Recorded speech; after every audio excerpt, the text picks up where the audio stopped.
Morning, good morning. Morning, sir. Just give me 1 minute. I am going into the elevator. सारी enrol कर दो, मेरे को कोई फर्क नहीं पड़ता, मेरी तो All are there. Any of the exam going students is there? Darshan?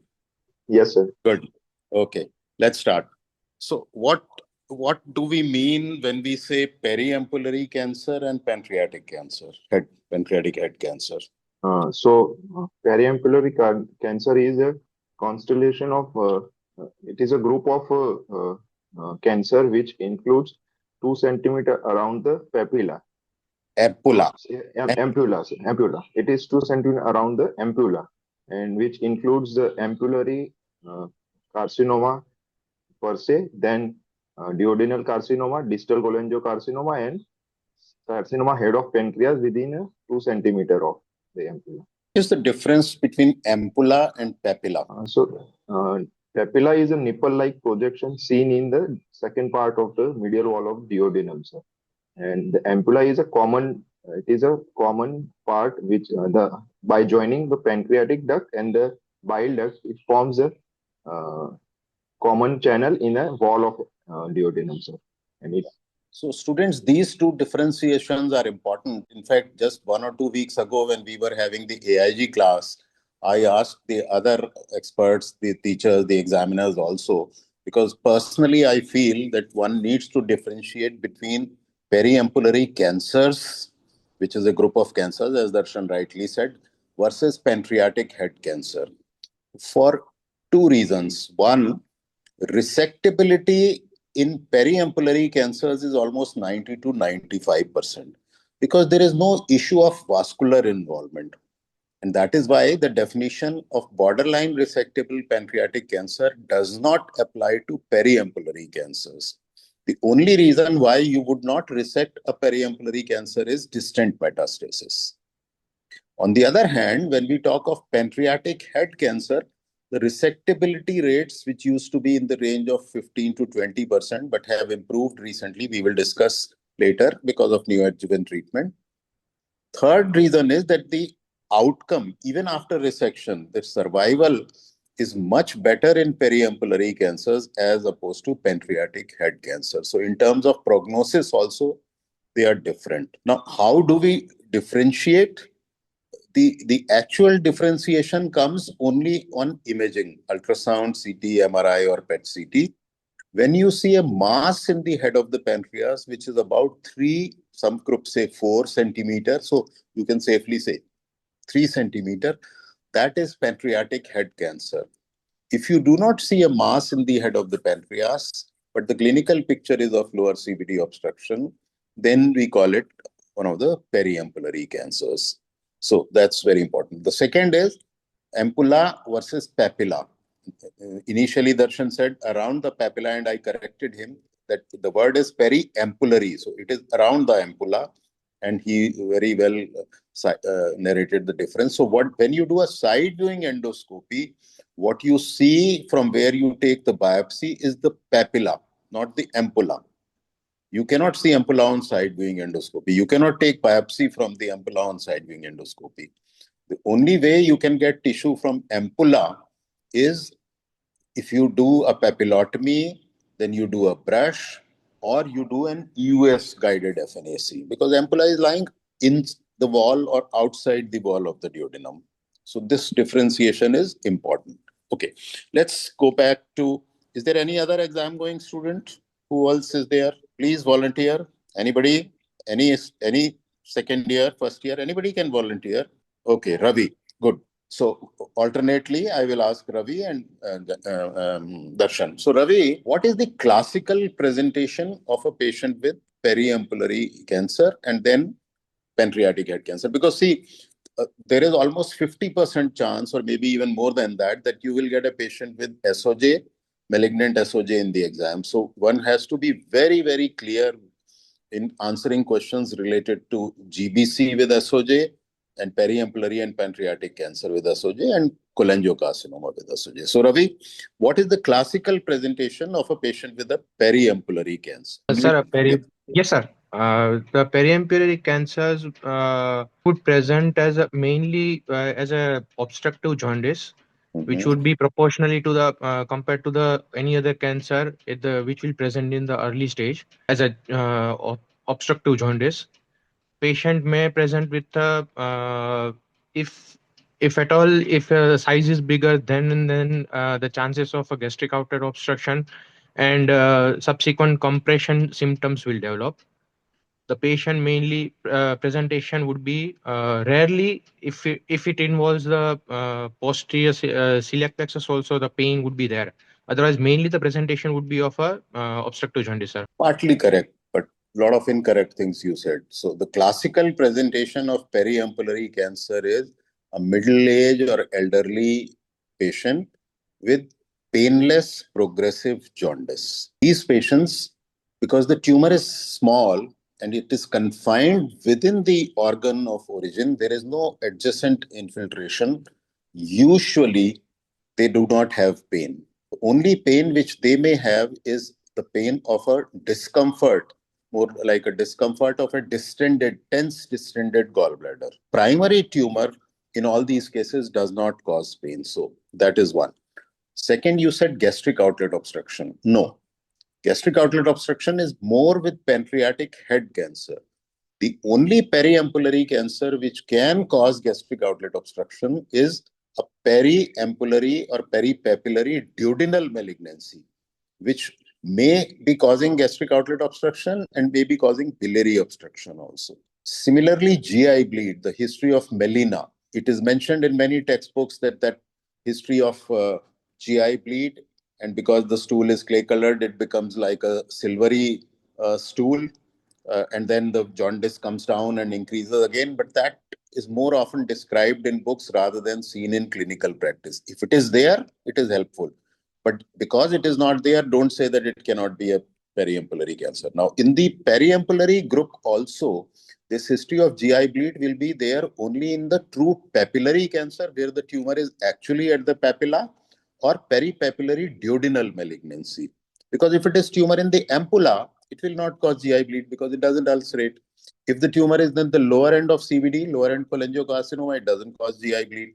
If it is a small pancreatic head cancer, it doesn't cause GI bleed. On the other hand, a typical pancreatic head cancer is more often associated with pain. In my book, I have mentioned 60 to 75%, but I think I stand corrected because the recent review article, I think in Lancet Oncology, says that the incidence of pain in pancreatic head cancer is less than 50%. So I was wrong there.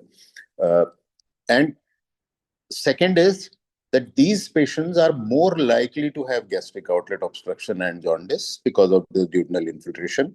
And again, if the duodenum is infiltrated, they may have melena, GI bleed. So there is a distinct difference between peri-ampullary cancer and pancreatic head cancer as far as clinical presentation is concerned.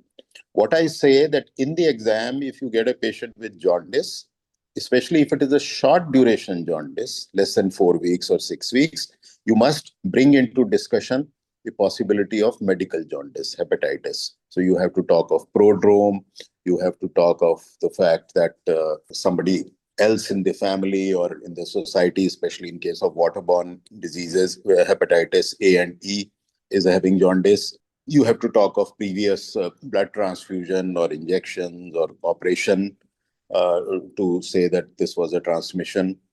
But if it is more than 4 to 6 weeks, it is unlikely to be hepatitis, although there is a variant called chronic active hepatitis, but unlikely. So first you confirm that it is obstructive jaundice, which you say by presence of high colored urine, clay colored stool, and pruritus. But beware, all these can be present in medical jaundice or hepatitis also when there is a phase of intrahepatic cholestasis. But that is transient. If it is persisting, it is obstructive jaundice. Now, the commonest cause of jaundice overall is still hepatitis. The commonest cause of obstructive jaundice is CBD stone. Then you say this obstructive jaundice is benign or malignant. So if it is, because benign, the commonest cause is CBD stone, usually pain and jaundice with or without cholangitis. Although there are causes of benign jaundice which may not be associated with pain, for example, choledochal cyst, primary sclerosing cholangitis, and other causes. they will have pain only when there is cholangitis.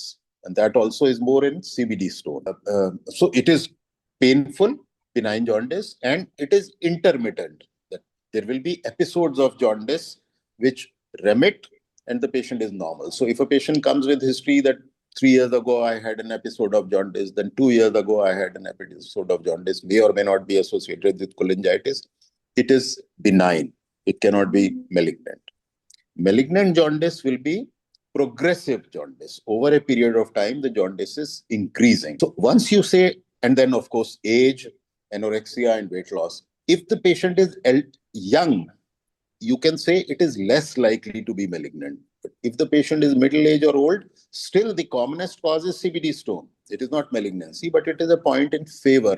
So middle age or elderly gentleman or lady, pain and CBD stone pain and malignancy pain are different. CBD stone pain is biliary colic, whereas malignancy pain is a continuous pain, which is present day in and day out. And progressive jaundice and anorexia and weight loss. Again, if anorexia and weight loss are there, it supports a diagnosis of malignancy. But if it is not there, it doesn't mean that it is not malignant. So once you make a clinical diagnosis of malignant obstructive jaundice, then it depends on several factors what is more likely. One is the geographical location. As we all know, in North and Northeast India, maybe Central and Western India, gallbladder cancer. Whereas if you go down south, gallbladder cancer becomes the last possibility. Next comes peri-ampullary and pancreatic cancer. This I have already said. So if it is pain and jaundice, CA head pancreas and CA gallbladder are more likely. If it is painless progressive jaundice, peri-ampullary cancer and hilar cholangiocarcinoma are more likely. Then, yes. So I have one question to ask to the students. What is the cause of pain in CAGB and what is the cause of pain in head of pancreas mass? Yes. So in both these malignancies, as long as the tumor is confined to the organ, usually the patient will not have pain. It is only the infiltration of the adjacent organs which causes pain. So that is why pain is seen in advanced stages. So not all patients with CAGB will have pain. Various reports describe about 50 to 60%. And CA pancreas, as I said, this recent review, actually all of you should read this review. You can leave the medical part and the etiology part, but read the clinical picture and the treatment part. It's a very good review, Lancet Oncology. It says that in pancreas also it is around 50% or even less than that. And then, of course, when you have nodes, they can cause pain, pancreatic malignancy, especially celiac nodes infiltrating celiac plexus, as Ravi rightly said. So that is the cause of pain. And sometimes, as I mentioned, a tense distended gallbladder will also cause, but that is more like a discomfort rather than the deep, boring, moderate to severe pain of malignancy with adjacent organ infiltration. So this is how, and then in every patient with jaundice, you should talk of symptoms of gastric outlet obstruction, symptoms to suggest GI bleed. And in a large number of cases, based on a good history alone, you can make a very wild guess as to what is the cause of malignant surgical obstructive jaundice. One more point. If you have a young patient, less than 40, less than 50, and the clinical picture is highly suggestive of malignancy in a patient with obstructive jaundice, then you have to check for underlying conditions, benign conditions, which may be pre-malignant.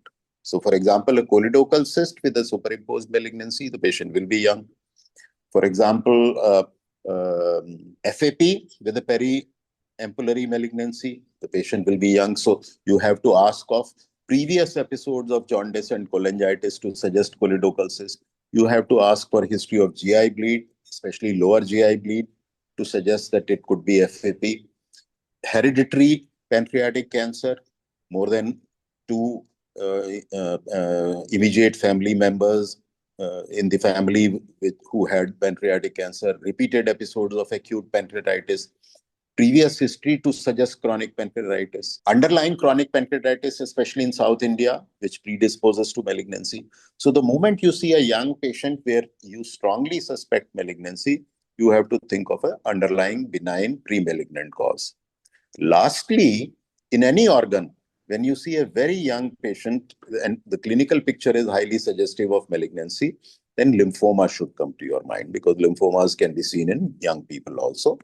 And rarely it could be tuberculosis, which is mimicking malignancy. You don't make a clinical diagnosis, but somewhere in the discussion you may have. For example, a very young patient with dysphagia and anorexia and weight loss, unlikely to be malignant. So you can say that there is a remote possibility it is tuberculosis. So, lymphoma and tuberculosis should be kept in mind, and you have to then make an every attempt to prove or disprove it, because the treatment of these two conditions is purely non-surgical. So this is how you should present your history, that you cover all these points in your history. Okay, Darshan, on exam, anything else anybody wants to ask on history? Sir, actually in exam, Yes. they actually the order of differential diagnosis, sir. It Yes. is mainly debated after the history part, and also if any finding which are corresponding to our after examination. So how Yes. to make order of sir differentials? Okay. So after the history, if you say that it is obstructive jaundice, if you say it is malignant surgical obstructive jaundice, if the patient also has pain, then the chances would be that it is in North India, it will be CA-GB, CA head pancreas. In South India, it will be CA head pan if the patient comes, not your exam, the patient comes from where. It will be CA head pancreas and then maybe GBC. If it is painless progressive jaundice, it will be peri-ampullary followed by hilar cholangio, because peri-ampullary is more common than hilar cholangio. Now, some textbooks say that if you have pruritus coming before the onset of jaundice, it suggests a cholangiocarcinoma, so you can mention that. After the history, do not make a diagnosis. You say, my diagnosis is malignant surgical obstructive jaundice. These are the possibilities, and this is the order in which I will keep the possibilities. Change after examination. So my next question to you, Darshan, would be, what are the important findings on examination? Starting from the general physical examination, sir, I would like to look for the icterus, sir. Then any lymphadenopathy, supraclavicular lymph node is enlarged or not. Then left supra. Yes.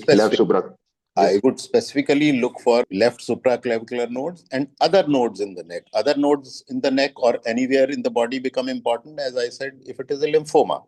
But for malignancy, it is left supraclavicular node. Okay, then pedal edema, sir. And if there is a history of melena, then I would like to look for pallor also. Don't just say pedal edema, say features to suggest malnutrition or loss of weight in the form of pedal edema, loss of muscle mass, infratemporal hollow, sunken cheeks. There are so many features of vitamin deficiency, so many things. So basically, you are looking for the nutritional status of the patient. So, sir, I would like to look for any skin lesion like easy bruisability or fatigue. There is a sign of fatigue. If the jaundice is long-standing, then yes, there is a possibility of vitamin K deficiency. Yeah. And in abdomen examination on inspection, I would like to look for any visible fullness or any specifically in a right hypochondrium. Then scratch marks, and in palpation, I would like to look for any enlarged gallbladder or any other palpable organomegaly. Digital rectal examinations, sir. Before that, you missed something. Ascites, presence of free flow. Yes, ascites. Yeah. And if there is a gastric outlet obstruction, then I would like to look for distended stomach, sir. So the most important finding as far as making a diagnosis in a patient with malignant surgical obstructive jaundice is concerned is whether it is palpable. And if it is palpable, is it like a distended gallbladder or is it like a GB mass? How do you differentiate between the two? Distended gallbladder is pyriform, oval. It takes the shape of the gallbladder. It is smooth surface. It is well defined.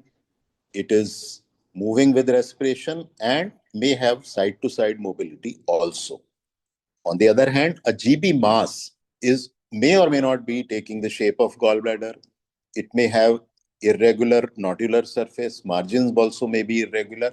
It will move with respiration, but it will not have side to side. Why this is important? Because if it is a peri-ampullary or pancreatic head cancer, lower end CBD block, then it is a distended gallbladder, which is filled with bile. If it is gallbladder cancer, fundus and body, it is a GB mass.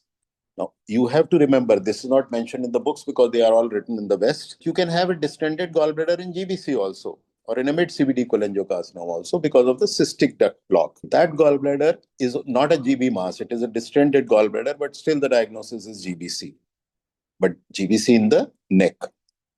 And another exception, benign disease, that if it is in stone disease, if there is double impaction, there is a CBD stone, which is causing jaundice, and there is a cystic duct stone, which is causing a mucocele. So that is a benign diagnosis. So this is what is Courvoisier's law or rule.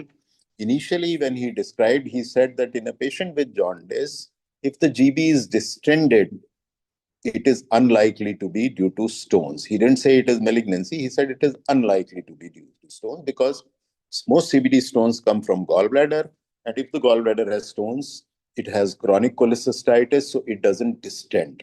But as we know, there are exceptions. So if you have a palpable distended gallbladder, then hilar cholangiocarcinoma is out. GBC is less likely, but it is possible because it could be GBC neck, but it is more likely to be peri-ampullary or a head pancreas. On the other hand, if GB is not palpable at all, you cannot say anything because if the patient is little bulky, even a distended gallbladder or a GB mass may not be palpable. Any sign which is not there doesn't mean anything. But if it is there, it helps you to make a differential diagnosis. So again, in summary, I would say that suppose you have painless progressive jaundice, maybe pruritus came before jaundice, GB is not palpable, you may say it is likely to be hilar cholangio.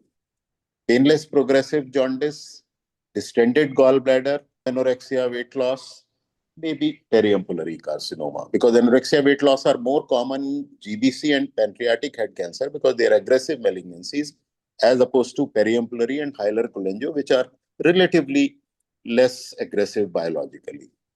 If you have pain in the epigastrium present throughout the day and night, patient has obstructive jaundice, anorexia, weight loss, gastric outlet obstruction, maybe melena also. GB is palpable, distended. Patient is from northeastern India, has previous history of gallstones. I forgot to mention this. You have to ask whether patient has previous history suggestive of biliary colic. Now, either there is a GB mass or there is a distended GB, you should say more likely to be GBC, either fundus body. So this is how, based on history and examination, you can proceed. Okay. Sir, can I ask a question? Yes. So, sir, in examination, so many times we find that GB is not palpable. So, Yes. if this finding is there, so should we change our order of diagnosis based on just non-palpable gallbladder, or we can keep it like we have discussed in a history part? No, That we have it will remain the same because gallbladder doesn't mean anything. So it still remains the Yes. same. Yes. If it is palpable, certain things you can, of course, Okay, if it is and then you should also remember that a large number of these patients, because they have gone to a gastroenterologist, they may be stented. So once you place a stent, if the GB was distended earlier, in case of peri-ampullary and pancreatic head cancer, the distended GB will disappear. But in case of a GBC neck or a mucocele, the GB will remain distended. So that is another point which you have to keep in mind. Okay. So next question is always that what will you do? And again I say that a diplomatic way to answer this question is that I will ask for two sets of investigations. One, to arrive at a diagnosis or to confirm the diagnosis. And second, for the general evaluation of the patient to plan my further treatment. Because if you say, I will do hemogram, LFT, KFT and all, then the examiner may bounce back. How will it help you in diagnosis?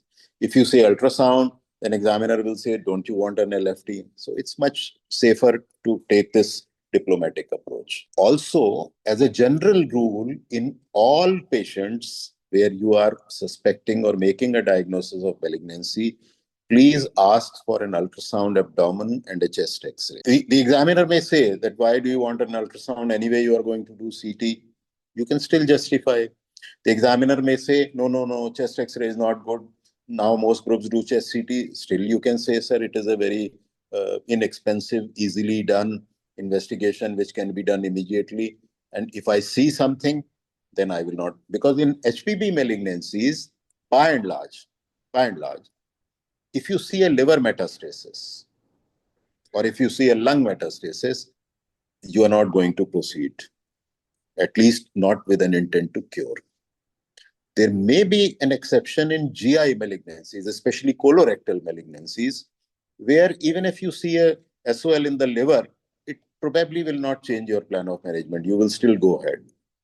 But still you can justify saying that, one, it will pick up liver metastasis. Two, especially in colorectal malignancy, it will pick up, especially if the tumor is in the cecum, sigmoid, rectum, any evidence of hydroureter and hydronephrosis.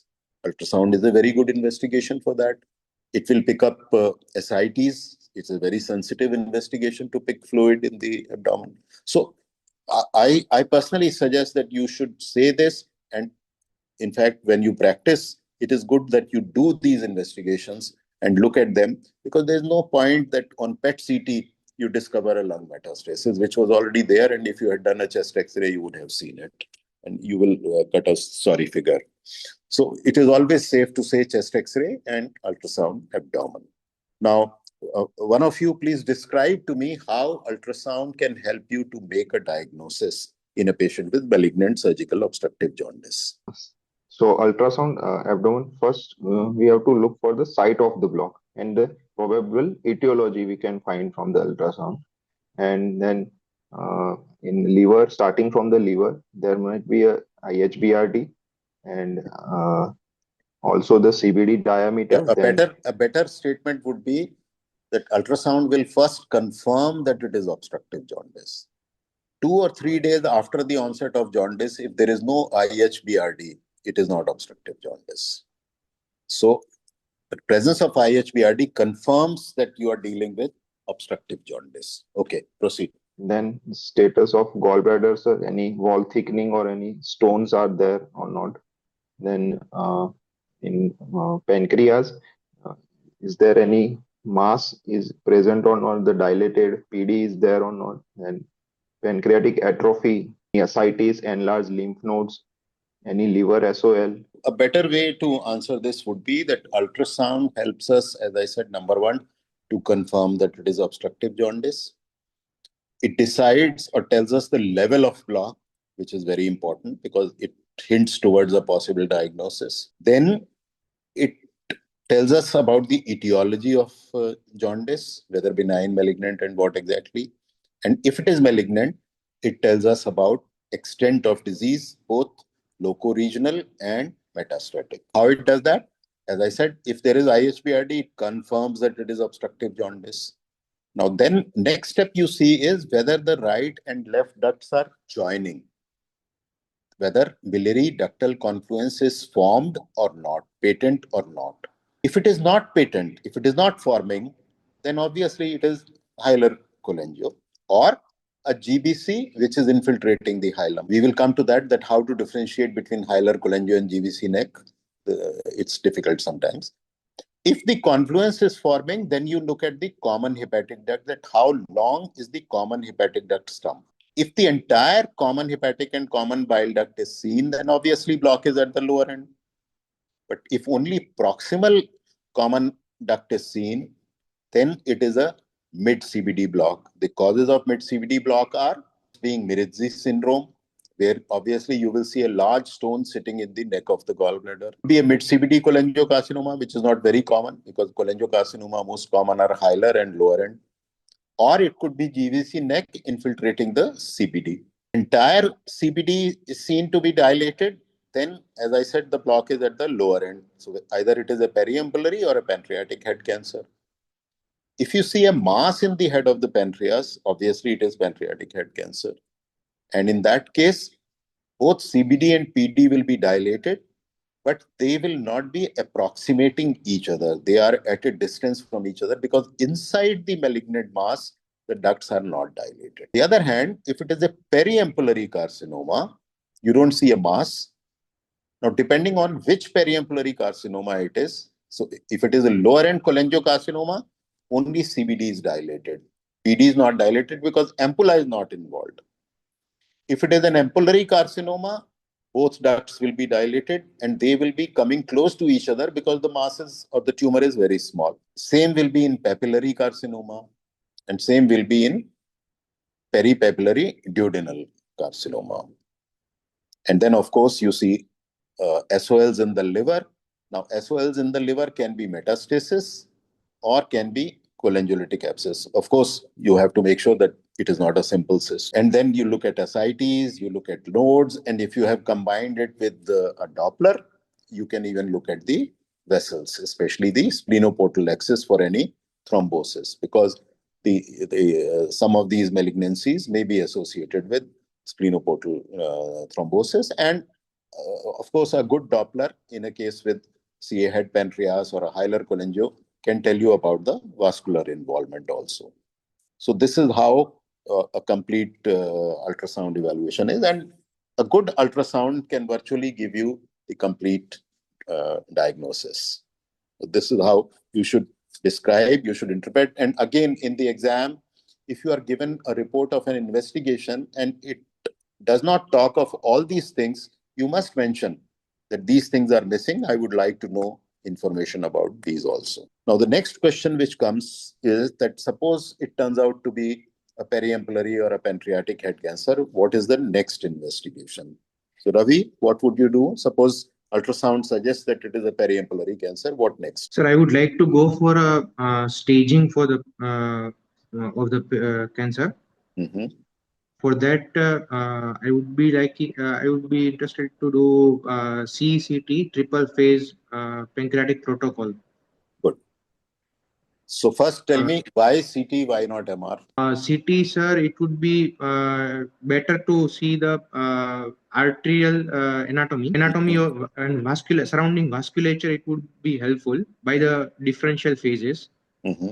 Other things are it would also if it is a pancreatic head cancer, it would help in if at all it is marginally resectable or it is resectable or non-resectable, it would be helpful to differentiate. Not marginal, borderline resectable. Borderline, sir. Borderline, sir. Borderline resectable, it will be helpful. Yeah. So the answer is that theoretically speaking, with a good machine and a good MRI radiologist, today in most situations, MR gives you same information as a CT scan. The advantage is no radiation, so you can repeat it. The disadvantage is that the scanning time is longer, and some patients, because of this claustrophobia, may not agree to get a CT. And the last reason is that most of us are more familiar with interpreting and reading CT scans, although in your generation that may not be acceptable because we expect that you should be as familiar reading MR films or images as a CT scan. But by and large, most people say or do that lower end lesions like peri-ampullary and pancreas, most people prefer a CT. Upper end lesions like hilar cholangio and GBC, most people prefer a MR. The other subtle difference is that MR is better for ductal evaluation, whereas people feel that CT is better for vascular evaluation. So when you want to know the ductal anatomy, which is important in hilar cholangiocarcinoma, MR gives you more or better information, whereas in lower end, where you are more worried about the vessels, CT is better. But if you say, as you rightly said, I will do a contrast enhanced triple phase pancreatic protocol CT, that is good, complete answer. Now tell me, what do you mean by pancreatic protocol? Sir, pancreatic protocol involves first taking a simple plain CT, initial plain CT. Afterwards, after seeing the any local non-anatomical lesion, if it is at present. After that, arterial phase is taken, sir, by giving a contrast within 40 seconds. The arterial phase is taken to see the arterial anatomy, and then after, sir, portal phase is taken, and then at the end, venous phase is taken to see the venous anatomy. So three phases after taking a plain CT, which would give the completely arterial, venous, and portal enhancement to see the proper location and anatomical coordination. So, but these three phases are there in any triple phase CT. So, why specifically we say pancreatic protocol? What is the special about pancreatic protocol? Pancreatic protocol, sir, we are specifically interested in taking the vein. Portal veins should That is be there in the taken. triple phase. That is there in the triple phase also. The difference is you should say at least minimum that one, it is a machine, CT machine, which takes thin slices, because then you can reconstruct. The thinner the slice, the better is the reconstruction. Second is that it involves injection of a large volume of contrast. I don't remember the exact amount, check, but I think it's mentioned in my chapter, which I'll send to you. I think it's about 150 ml. So large volume of contrast injected at a rapid speed, which cannot be done manually. So it has to be done with an infusion pump. So you put the contrast in a pump, you set the rate, you set the time and the volume, and the contrast has to be injected rapidly. Third is that in the arterial also, there are two phases, early arterial phase and late arterial phase. The early arterial phase will give you the vascular anatomy. And which vascular anatomy are you interested in this case? Specifically, sir, superior mesenteric artery and hepatic, any aberrant vessels, right? Aberrant right hepatic or left hepatic Okay. artery, sir. Left, you are not worried. You are not going to go there. Yes, You are sir. dealing with a Specifically right, peri-ampullary. sir. So it is the anatomical variation which you are looking for specifically in this case is an aberrant right hepatic artery. And then to know that whether it is a accessory means that the original native right hepatic artery also is there and you have an additional artery. Or is it a replaced? Replaced means that this is the only right hepatic, there is no native right hepatic. That is important because an accessory right hepatic artery you may sacrifice. But a replaced right hepatic artery, you cannot sacrifice, or if you have to sacrifice, you will have to reconstruct. So that is the important thing. Also, the neuroendocrine tumors. Now, when I was saying that when you see a young patient, you have to keep this possibility also in mind, neuroendocrine tumors and cystic neoplasms. So if you have a young patient with looks like pancreatic malignancy, or if you have a large mass, either clinically or on imaging, but the patient is otherwise well preserved, then you should suspect that this is a neuroendocrine tumor or a cystic neoplasm because they are less aggressive. So neuroendocrine tumors typically enhance very brightly in the early arterial phase. So if you don't take that phase, you will miss it. Late arterial phase is called the pancreatic parenchymal phase. That is where you see the pancreatic parenchyma. And then, of course, you have the portal venous phase and the delayed phase where you see the splenoportal axis. So these are few points. Best is that talk to your radiology friend. He or she will tell you that what are the special features of a pancreatic protocol CT scan. Okay. So as we discussed earlier, in peri-ampullary carcinoma, it is basically metastasis that you are looking for, and it is the arterial anatomy you are looking for because there is no mass, so you are not worried about artery, SMA and SMV. It is wrong for you that when you are reading CT of a peri-ampullary carcinoma that you say there is no involvement of SMA or SMV. There is no mass, so there is no question of involvement. Involvement comes only when there is a mass. So it is important only in CA head pancreas. So suppose you see a mass in the head of the pancreas on CT scan. What specifically are you looking for and how do you describe it? Sir, mass in the head of the pancreas would be first I would like to see the extension, the boundaries, local anatomical extension. To differentiate it from the other lesion, I would like to see the arterial enhancement, specifically on the arterial phase and washout of the lesion in the venous and portal phase. Uh, Other than that, if it is a head of the pancreas, sir, I would like to see the vessel involvement and adjacent. Other than that, also I would like to see the local adjacent infiltrations, sir, where the tumors are infiltrating and the surrounding fat plane, which it can infiltrate or which whether there is a fat plane preserved between the surrounding structures. Not a good answer. See, you should be very specific. So the correct way to answer it is that yes, you are right. That to differentiate it from a neuroendocrine tumor, I will see whether the tumor is enhancing during the arterial phase.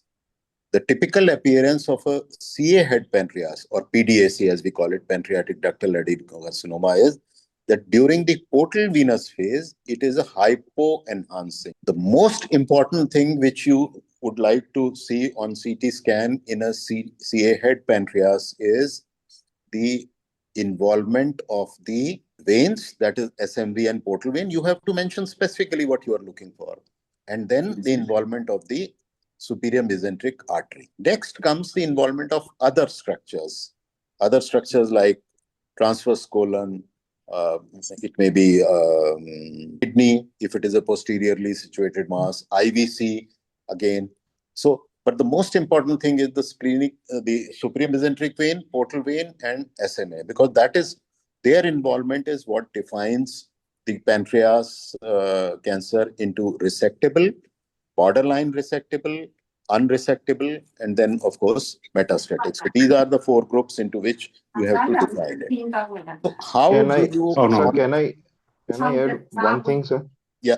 I think we have to look for the GDA involvement also, sir, whether the mass is involving at the origin of the GDA or just before that, because it will change our management, sir. It's the not GDA exactly, the origin of GDA from the common hepatic when it Common becomes hepatic. proper hepatic. Yes, Yeah, sir. you're right. Because that is involvement. And if you are dealing with body and tail tumors, then of course celiac axis also becomes. And one of you, can you describe, how do you describe this involvement of these vessels? What are the terms which are used on radiology?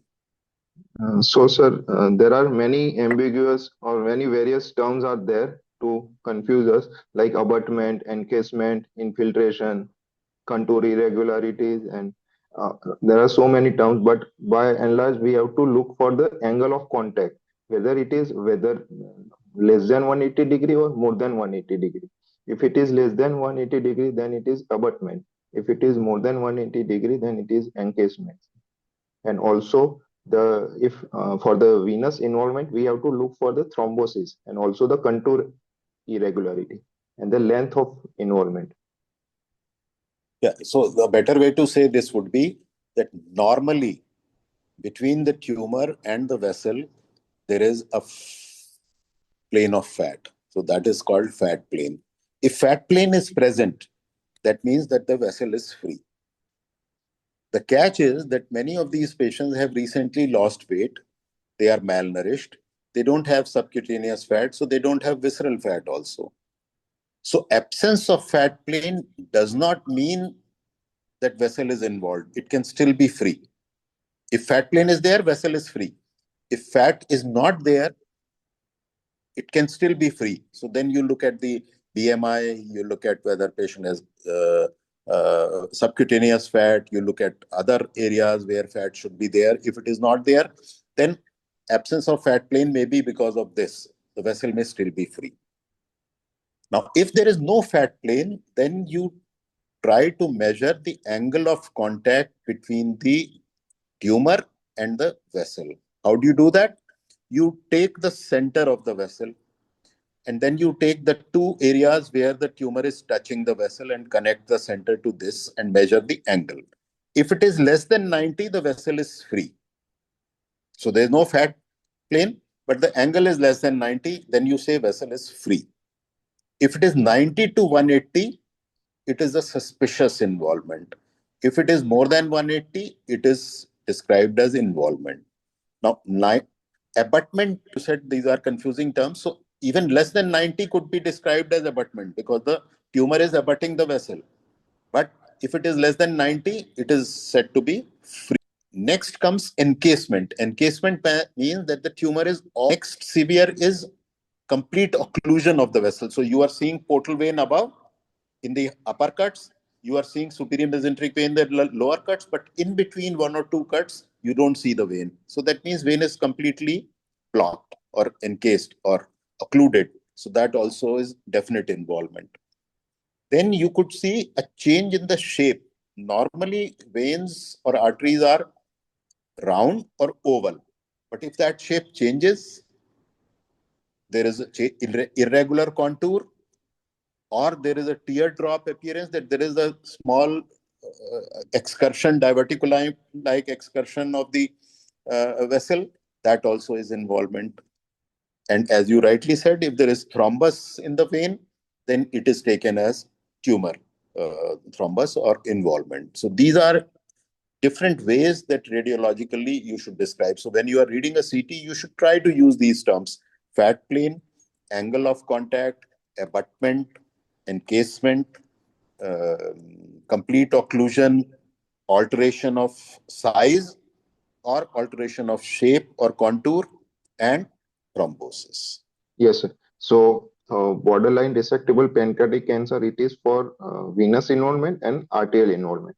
For Good. arterial involvement, anything less than 180 degree of contact, it is borderline resectable. If it is more than 180, then it is locally advanced. For venous involvement, more than 180 degree, but reconstructible vein is there. If is there, and without any contour abnormality or any thrombosis. Yeah, so you should probably start answering saying that there are several definitions of BRPC. There's no one definition. At least Yes, four yes. are there, and they vary from each other slightly. So you should start by saying there are several definitions of BRPC, but the main considerations in all these classifications are the vessel is involved, which vessel, whether it is artery or vein. In vein, it is only SMV and portal vein. In artery, it is SMA, as you pointed out, common hepatic and proper hepatic. And one classification includes the first jejunal vein. Sorry, in vein, one classification includes J1V also, the first jejunal vein. So there are variations. And then the extent of involvement of the vessel, extent both in terms of circumference, as we discussed, and the length. Now here, the length also becomes important because length describes whether it is reconstructible or not. So that is the last criterion. Now, based on these criteria, as we said, there are 4 or 5 different classifications of BRPC. All of you send me a mail, vkkapoor.india@gmail.com. Just write BRPC. I will send you a very beautiful review article done by my younger colleague, Dr. Kailash Kudia, where we have discussed all these classifications and their pros and cons, and you should all read that article. So, based on CT or MRI or whatever investigation you have done, you classify it into resectable, borderline resectable, locally advanced, that is unresectable, and metastatic.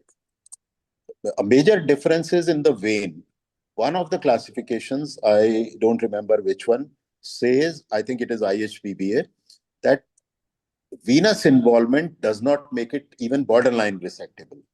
They say that if it is, if the vein can be resected and reconstructed, they say it is still resectable, which means they do not recommend neoadjuvant. Because borderline resectable, main issue is whether you want to give neoadjuvant treatment or not. So there is one aggressive approach, and the rest of the classifications say that any significant venous involvement, that is more than 90 degree, becomes BRPC, and then you have to give neoadjuvant treatment. So all these points we have discussed in that review article, but the general principles are artery, vein, portal vein, SMA, SMA, which artery, which vein, extent of involvement, and whether it is reconstructible or not. And the importance is that you decide the plan of management. Now, the last question, because we have only 3 minutes, what is the role of PET scan? Darshan? Yes, sir. So there are indications for PET scan for the pancreatic head mass more than 3 or 4 centimeter. For Yes, pancreatic body and tail mass, it is usually done to rule out distant metastasis. yes, But for head mass, it is large primary tumor, then yes, bulky lymph nodes, yes, very raised CA 19.9, yes. and uh, if any suspicion of metastasis on imaging. And also the patient had recently lost a large amount of weight loss is there. So these are some sub Yeah. indication for.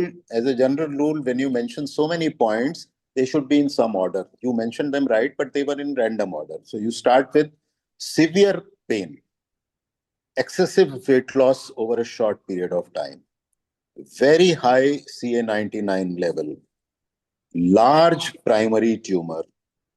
If you have done a biopsy, the differentiation, bulky nodes, and obviously any before it should come earlier, any clinical, suppose you have a palpable node, you suspect on ultrasound there is an SOL in the liver, but you are not sure what it is. So any suspicion, clinical or radiological, of distant metastasis, an aortocaval node. So these are high risk cases where the tumor may be technically resectable, but you would not benefit by resecting because the outcome will be poor. So these are the indications of PET scan, and some groups say these are also the indications of staging laparoscopy in patients with pancreatic head cancer. Peri-ampullary cancer, as I said, you don't do it because the chances that you will have dissemination are less. So most groups do not do PET scan or staging laparoscopy as a routine in peri-ampullary cancer. But in pancreatic head cancer, some groups do it as a routine, some groups do it on a selective basis, and these are the criteria on which you do it on a selective basis. Okay. Before we end, um, any question you want to ask? Otherwise, you can send me a mail, another mail, where you just write pancreatic cancer in the subject of the mail. So I will send you the chapter on surgery for pancreatic cancer. Sir, I have two Yes, or three questions. Can yes. I? Mhm. Sir, so in exams, usually the investigation order is difficult for ampullary carcinoma. Yes, Some group of examiners tell to go for a sideview endoscopy first, and yes, some tell that CT first. Sir. So yes, how should we yes. proceed? So a better way to handle this is that first you decide that whether there is an indication for stenting or not. We didn't go into that, but you will read about that in the chapter. If there is an indication for stenting, then it is better to do imaging first, because once you place the stent, then the artifacts may be caused in imaging. The second is that imaging tells you whether it is resectable or unresectable, and that will dictate what kind of stent you are going to place, whether it is a temporary preoperative plastic stent or a short length metal stent, or it is going to be a definitive palliative stent where you place a classical self-expandable metal stent. So in most cases, it is better to do the imaging first and then go for tissue diagnosis by side-wing endoscopy. And sir, one more on endoscopy, sir. How do we define bulky ampulla, sir? This is also routinely asked because in ampullary we sometimes not find any mass, just a bulky ampulla is there. Sir. Papilla. Papilla, yes. What you are seeing on side wing is papilla. Yeah. Yes. So of course that is an endoscopic. So if the papilla is just bigger than normal, but there is no mucosal ulceration, there is no nodularity, there is no growth, there is no mass, that is what will be called a bulky ampulla, which means that the tumor is still underneath the mucosa. And bulky ampulla in a patient in the given clinical setting, that you have obstructive jaundice, you have CVD dilated, you have PD dilated, a bulky ampulla becomes a suspicious finding. And then, of course, you have to do biopsy. Now, biopsy, another question which is asked in the exam is that, is it mandatory? So the answer is that we make an attempt to try to get a tissue diagnosis as far as possible. As far as possible means logistics, availability, affordability, expertise, cost, everything. But it is not mandatory. And one can go ahead and resect even on radiological suspicion, even if the tissue diagnosis is not there. But if you have a doubt, say between CBD stone, which is stuck at the papilla versus the peri-ampullary, then obviously you would like to have, if it is a young patient, obviously if you want to give neoadjuvant treatment, all oncologists will insist on a tissue diagnosis. So that is where it is mandatory. But for surgical treatment, tissue diagnosis is desirable, but not mandatory. And so last question, sir. So what is the definition of recent onset diabetes mellitus, especially in CA head of pancreas, sir? There are various, sir, definition, like according to the onset, some would say 12 months or within 2 years, after 50 years of age. So what should we tell? I think I have written about it in my book, but I don't often remember. But yes, it is that you have to have a normal HbA1c or sugar some time ago, and then you should have something abnormal now. I don't remember whether it is 6 months or 1 year or 2 years. So I won't give you a definite answer. But yes, there. Sir, other things, sir, whether the PET scan has any role in the marginally resectable or post-neoadjuvant chemotherapy, sir? Yeah, not marginally, borderline resectable. Borderline resectable, sir. Yeah, use the correct term. Yes, most groups would get a PET scan in these cases because the way you assess response to any neoadjuvant treatment can be clinical, can be anatomical, which is on imaging, can be endoscopic, like in esophagus and rectum, and can be biological. Biological is by tumor marker, that is CA19-9 and PET scan. So in order to assess the response, many groups would do a PET scan, but then you have to do a baseline and after the neoadjuvant. Okay. So for that, the baseline should needed to be done, sir. As I said, most groups would do it, but it's not mandatory because you can assess the anatomical response on CT. You can assess the biological response with tumor marker, which is much easier. So it is not mandatory, but ideally, yes. Sir, one last question, sir. So for ampullary carcinoma, sir, like you have mentioned, if it is biopsy negative, then we have to make all attempts, sir. So, what all, sir, we can do? Like EUS guided is approach is there, then cytology, and so even after that, sir, if it is negative, then how to counsel patients, sir, for negative biopsy and go for resection? So the approach to get a tissue diagnosis is side viewing endoscopy and biopsy if the tumor is seen. If the tumor is not seen, you can do a papillotomy and take a brush. You can take bile or pancreatic juice for cytology, although yield is very low. And then you can do EUS-guided FNAC if you see a tumor. But transabdominal, transcutaneous biopsy is not to be done. It is contraindicated.